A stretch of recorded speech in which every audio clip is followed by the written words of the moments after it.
Welcome to another episode of The Brand Called You, a video and podcast show that brings you leadership lessons, knowledge, experience, and wisdom from hundreds of successful individuals from around the world.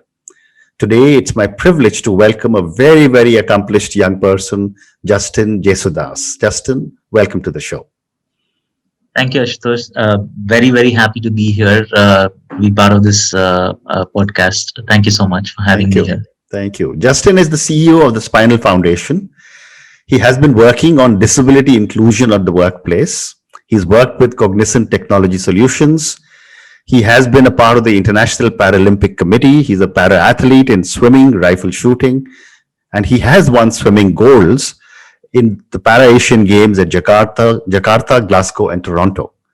So, Justin, what would you say are three key milestones in your life or your career? Right. So often my milestones are not painted by results, but by realizations and the decisions that I've made. So I'd go in the reverse order. Yeah. Definitely the arrival of our twins a couple of years back. They're 2 years old now. Has been one of the key milestones. Congratulations. Thank you so much. Primarily because as a quadriplegic who's paralyzed neck downwards, parenting isn't easy. So it's been a journey of self-discovery in a different dimension totally. From thinking, 11 years back when I first met with this accident, being paralyzed neck down, where the only thought was, okay, for the rest of my life, I'm going to be bedridden. From there, moving on to be completely dependent for all the activities, then being interdependent, then realizing that, okay, despite a neck down paralysis, if I do the right techniques and keep practicing, I can still be independent. From there on, now to actually take care of two toddlers, I think that's been a very important milestone in my life. The second one would be the decision to pick up sport. That's been life changing for me in one way or the other. But even beyond that, now the fact that after being what I am in sport, a lot of people are now taking up sport. So I think that has been very important for me. And the third one is, soon after the accident happened, actually soon after, a year and a half after this accident happened, I think that was the moment which changed my life, to be what I am today. There were two startling revelations. One was, why am I focusing on something that I don't have any control over? Because the first 1.5 years after my accident, I was only focusing on, I should be able to walk. The hope was there. And just like anybody else who, goes through this kind of accident, the first thing is to be able to walk again. Despite knowing that the prognosis for a spinal cord injury is always poor, that's what is always in the mind. It was at this moment, after a year and a half, I realized, why am I focusing on, the lower body? It's okay if when I'm able to walk, I'd probably walk. But why am I not focusing on things that I can control? My shoulders were great, partial elbows, and nothing below that. So if I strengthen my shoulders and biceps, probably there is something. So that was one moment, and that made all the difference in the last 11 years. Wow. The second was, why am I... I am not living my life because 24/7, my parents or my wife were the hands and legs that I didn't have. They were not living their life either. I was not, indirectly not letting them live their life. So for me, it was like, I think that should change. I should see what all I can do. I should start doing it, and small goals from there, one by one. And today, I think I do a lot of things more than the so-called people without disabilities. So I think. Amazing. Yeah, these three would be on top. And very consciously, I chose all of that after my accident. There were milestones before my accident, but I think that's a different life. Absolutely. This what an amazing story. So, now you're the CEO of the Spinal Foundation. Tell me about what you're doing here. Right. So the Spinal Foundation is the pan-India organization, the national organization for people with spinal cord injuries. We do development projects for them, try and get access to rehabilitation, basically try and empower and enable people with spinal cord injuries. Because when a paralysis hits you, there's a lot of uncertainty that hits you, and there are a lot of things that go along with it. So how can a person live with a spinal cord injury despite all of these serious complications? How we can enable them, empower them, and get them on track is something that we work on at the Spinal Foundation. Okay. And, when I was reading about you, there is a quote which said that no concerted effort to push for improved quality of life for persons with spinal cord injury exists at a national level. Tell me about the challenges that people in our country face who have a spinal injury and what needs to be done. Sure. Yeah. So when a spinal cord injury hits, it's not just the inability to walk. A lot of people think, when you're on a wheelchair, it's just the inability to walk. Only the mobility is affected. But what happens with the spinal cord injury is you don't have bowel control, you don't have bladder control, you don't have sensory. There are sensory deficits. You also do not have regulation of your body temperature. For example, when the external temperature increases, your body temperature increases along with it, and you tend to pass out. If it decreases, you start shivering because that regulation of body temperature goes away. Your blood circulation is impacted. So there are multiple complications that hit this population. Now, apart from all of these internal barriers, there are external barriers as well. For example, the number of beds that we have for rehabilitation is probably around 1,000 to 2,000 beds every year. But the number of incidents in the entire country? In our country, entire country, focused on spinal cord injury rehabilitation. And the number of incidences that happen, we don't know the numbers. If I have to take the estimates of, let's say, WHO or UN, we're talking about 15,000 incidences every year. And if you multiply that for the last 10 years or 20 years, the number of people with spinal cord injury is a sizable population. We're talking about, anywhere from 5 lakh to 10 lakh people. So that clearly is one of the biggest challenges. And if I have to sum it with one statement, we don't have any data of people with spinal cord injury. They are simply not accounted for. And a couple of decades back, or a few decades back, the treatment for spinal cord injury was simply to, for them to be left to die, because nobody knew how to, manage it. At least in the last few decades, people have realized, doctors have, kind of put something called physical medicine rehabilitation, because the only way to, move forward with a spinal cord injury is to manage it with whatever is available, and there is no treatment at all. Okay. Is accident the only reason for spinal cord injury, or are there other reasons also? There are other reasons. So the biggest in India is obviously the road traffic accident, but the second biggest is fall. It could be fall from trees, or it could be fall from construction sites. Then you also have people who try adventure activities in swimming pool and all shallow pools. So that also adds up. So these are the top 3-4 reasons. So Justin, tell me, you are also doing a lot of work on disability inclusion. Help me understand, what is the status of inclusion at the workplace and in life in our country? Right. So I'd say disability inclusion in India, both in the corporate workplace and in the society, is just scratching the surface at this point. Primarily because if you look at a lot of these companies, simply the population of people with disability versus the people without disability, we are talking about 0.5% of the workforce with disability. In some of the companies that are pioneering, probably touching around 1 or 2%, but the industry average, we are talking about 0.5%. So that's where it stands in the corporate world. In terms of the civil society, when you walk out, you can tell me how many people with disability you actually see in your favorite movie halls or at the restaurant. It's very, very less. That compared to the statistics that the World Bank says that there are close to 40 to 80 million people with disabilities in India. Wow. If that is the case, the number of people you see, hardly any. Probably, months together, you might see one person with a disability. So that's where we are standing in terms of disability inclusion. Even that number 40 to 80 million is primarily because there are no proper data. The census is outdated numbers that we have. And probably this coming census, we should have better data. Very interesting. And what can government and society do to change this? Right. So I think that's the big question. Hmm. But if I have to, slightly track back and say here, when countries, and this is proven research, when countries do not include people with disability, Hmm.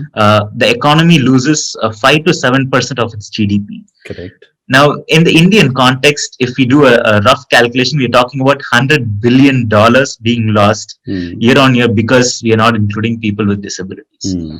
Now, from a government standpoint, yes, there are rights. The bill was passed a few years back, Hmm. rights for persons with disability. Now, while there are clear-cut rules and all that stuff, it doesn't penalize when organizations do not follow it. Hmm. To start with, the education system is not inclusive enough still. Hmm. When people with disabilities, when children with disabilities want to get admitted, it becomes a huge challenge. It could be physical, it could be intellectual disability. That becomes a challenge. I think enforcing of the bill that we have is very, very important. Hmm. Now, from a corporate standpoint, though, what organizations do is they talk about diversity and inclusion, but a very key component, be it society or corporate workplace, is equity. Hmm. Now, equity should not be mistaken for equality. Correct. A lot of organizations think that clearly can't happen. This workplace equity needs to be put in place, and the same has to happen in the society as well. Hmm. Once equity comes in place, then I think it's a level playing ground, Hmm. and people with disabilities can do things for themselves, Correct. and then even the pension that is being given, that may not be given, disability pension. Hmm. Now, if I have to give an example what equity is, now I drive a car. Hmm. I drive a car. I drive in the same traffic that you drive, Hmm. in the same road. I don't have a different lane. Correct. So there is no preferential treatment. Hmm. But the equity there is a slight modification that I made in the car, Correct. which has a lever for hand operation. Right. Right? Now, something similar, which we call as reasonable accommodation, has to be there in the society and in the workplace. Hmm. When that reasonable accommodation happens, right, it could be through knocking off the architectural barriers, Hmm. it could be knocking off the financial barriers or the educational barriers, then everything becomes a level playing ground. And I think that is very, very important. Very, very fascinating. Thank you for sharing this. So, Justin, let's now move to you as a sports person.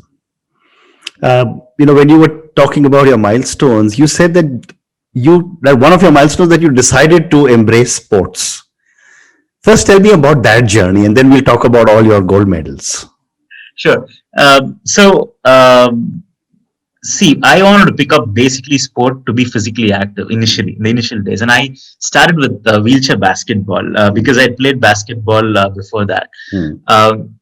When I went there, I realized as a quadriplegic, I'd not be able to play basketball because my triceps power is compromised. Mhm. And that's important for shooting the ball. Hmm. Now, despite that, there were a few weeks that I started going with other paraplegics. Now, quadriplegic as against a paraplegic is, I am paralyzed neck downwards. My hand functions are compromised. Upper extremities are compromised. But a paraplegic is only paralyzed, either chest downwards or waist downwards. Hmm. Now, I started playing with him. But the first week, there were 7 of us. We had fun and all that stuff. Second week, that became 5. Third week became 3. And finally, there were 2 of us. The other one had to be there because the court was in his community. Hmm. Now, because that's primarily because public transportation is not accessible. Hmm. I also felt that probably then, if this is going to be the scenario, I have to pick up a solo sport. I picked up swimming. I learned swimming 3-4 years after the accident. I was not a swimmer before, and that itself was a unique journey Hmm. because nobody was willing to coach, and YouTube was my coach because Wow. when you're paralyzed neck downwards, nobody knows how they should be coaching. Hmm. And second, when I picked up swimming, I was 34, and for the coaches, if you're 34 years old, you're not a medal prospect. Hmm. So they're like, okay, why don't you just get into the water and try? So the first 1 month was difficult, but I realized there is some potential there.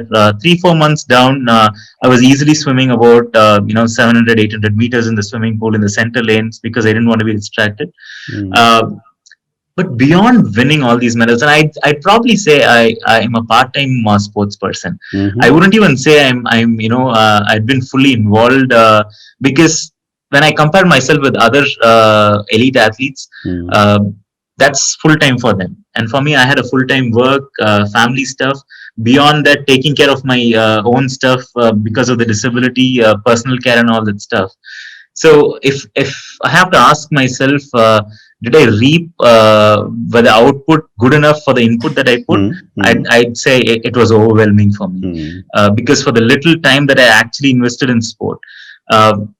But sport changed the entire outlook for me because it's for sport that I'm so active today. I'm physically so active despite a neck down paralysis is because, I embrace sport for fitness and for recreation and for fun. Fantastic. But, Justin, I'm amazed. For someone who started swimming at the age of 34, you go on to win gold medals at Jakarta, Glasgow, and Toronto. I mean, No, what actually, kind of so what kind of primarily training did you Toronto. put in? Yeah, primarily Toronto. In Asian, I finished in the top 5. Yeah. So if so, a lot of people have asked me, and I've told them that I did not miss a single day of training. Okay. So morning, I find it funny because you can make excuses to disable yourself. Correct. You can say the weather is not great, it's raining today. I found reasons to enable myself, and I think that's the only difference. Every single day, I said to myself, "No, I'm going to go and do this." I didn't find any excuses, and I think that's all the difference. And when you were traveling to all these locations, how did you prepare yourself before one of your big races? Because you must have been racing all the time. Yeah, so in the peak of my sports journey, yes. In fact, there were times when I had to finish the national championship. That entire 3-4 days of race. Left Belgaum at around, I think, 10 o'clock, reached Chennai at around 12 o'clock. At 3 o'clock, I took the flight to Delhi. From there, spent the whole day in Delhi for all the paperwork. The following night, left for a flight to Russia. From there to Poland, did the race there, and then I had to come back for another race. See, for me, I think as a sportsman, you have that endurance. For me, what was more tiring than actually the physical endurance part was to check on all the accessibility part. Because every single person, for example, if you have to go to the restaurant or to the, any hotel or anywhere you have to travel, for you, it's all about just packing the bag and going. For a person on a wheelchair, you have to figure out if the washroom is accessible, are the doors big enough? I think that was the more tiring part, and, explaining it to the authorities, to the Indian authorities or to the other authorities, saying that, hey, this is exactly what I need. Without this, for me, staying there is going to be a challenge. So I think that was the more tiring part. Okay. But, a sport per se, because I absolutely enjoyed it, it was fun. Amazing. So I've got one more question for you, and then I'll move to some questions personally. Given the fact that you've been through turmoil in your early life and then you've come out of it and, have seen so much success, what are some of the core values you believe in? So I think there's one fundamental thought that I've always had in my mind, and it's just to be like water, right? It takes the shape of whatever it is put in. No hang-ups, it is not defined by any shape or form in its free flow. Unless the other person, actually takes it in the way they want. So just keep flowing. Don't get stale. When you do that, you're absolutely adaptable and flexible. And eventually, in the end, if you keep flowing, even the strongest of mountains can be eroded. So I think that's always been there in my mind right from my childhood, and I think that's what I play by. Fantastic. Now, a few questions for you personally. Again, Justin, for someone who's seen so much success and now with 2-year-old twins, as you look at life ahead, what does success mean to you? Sure. So I think my measure of success is going through all the experience and yet being happy. I think that's all that matters. It is not defined by what I win, what I actually achieve. I think I want to enjoy the journey, which is why I always keep telling to the younger sports persons who accompany, because most of them who come along with me are either anywhere from 16 to 24, not beyond that. So I keep telling them, enjoy the journey, enjoy the experience, than actually looking at eventually results will happen if you do the right things, and if you put the right input, the output is going to be great. Eventually you will get there, but while doing that, don't miss out on the experience that you have. And in my personal opinion, I know others, a lot of people are verticalized, and they think of a singular goal that they want to achieve, which is great. I think my definition is to be much more horizontal, experience the different things, and in the process, if you're happy, I think great. I think that's exactly how I define success for me in my life. Phenomenal. My next question, I ask a lot of my guests, is what inspires you? But before you respond to that, I've got to tell you that you inspire me. I mean, what an amazing story of determination and grit. So now you tell me, what inspires you to keep on pushing yourself to do so many new things? Sure. So I don't think there is one single source of inspiration for me. I personally believe, and although this might I don't know how to put it actually, because I think every single person has some kind of a learning. If only we intently listen to them. Everybody has a story. Today, few people might celebrate me, call me an inspiration, but I think if we understand everybody's life, there is something that you can pull out inspiration from, if only we intently listen to them. So on that note, yes, a lot of inspiration around me. But if you push me to it and ask me, you have to name one or two, no bigger inspiration than my parents themselves. Very interesting. Very interesting. So I've got time for now 2 more questions for you, and I'm trying to debate. But let me first ask you, given all the fun things you seem to be doing in life, what is the most outrageous thing you have done post your accident? I'd probably say my accident itself was an outrageous thing, crashing the car. But I've against all of or a lot of people's advice, I went ahead and did scuba diving. But even beyond scuba diving, I still feel is somewhat safe. I did beach surfing, lying on the surfboard and against the wave and all that stuff. So I think those two were pretty adventurous. I'm always an adventure junkie. I love to do that. So I think these are probably few things. Fantastic. And my last question, and I think you did answer it. I was going to ask you, do you want to talk a little bit about your accident? Sure. Yeah, absolutely. It's pretty simple. I drove faster than I should have, which is absolutely wrong. I hit on the divider and the car toppled, and all that happened is one fracture at the neck bone, and that poked my spinal cord. And so spinal cord is what sends signals from head to body and body to head back. When that is severed, there is absolutely no cure. If anybody who's listening or watching, if you know Christopher Reeve, he had the same similar accident. He fell from a horse. So there is absolutely no treatment for it. But one thing that I want to say, yes, you're going to be paralyzed for the rest of your life, but with that, you can absolutely live a wonderful life. If only you manage a few things, if only you think through. So there is a beautiful life possible despite a paralysis, and I know it because I'm living it. What an amazing high note to end on. Justin, thank you so much. It's been such a pleasure speaking to you. And as I mentioned, if someone asks me who inspires you, I'm going to give your name. I mean, what an amazing conversation this has been.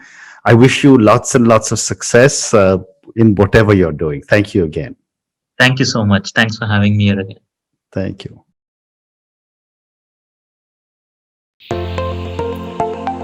Thank you for listening to the Brand Called You videocast and podcast, a platform that brings you knowledge, experience, and wisdom of hundreds of successful individuals from around the world. Do visit our website www.tbcy.in to watch and listen to the stories of many more individuals. You can also follow us on YouTube, Facebook, Instagram, and Twitter. Just search for the Brand Called You.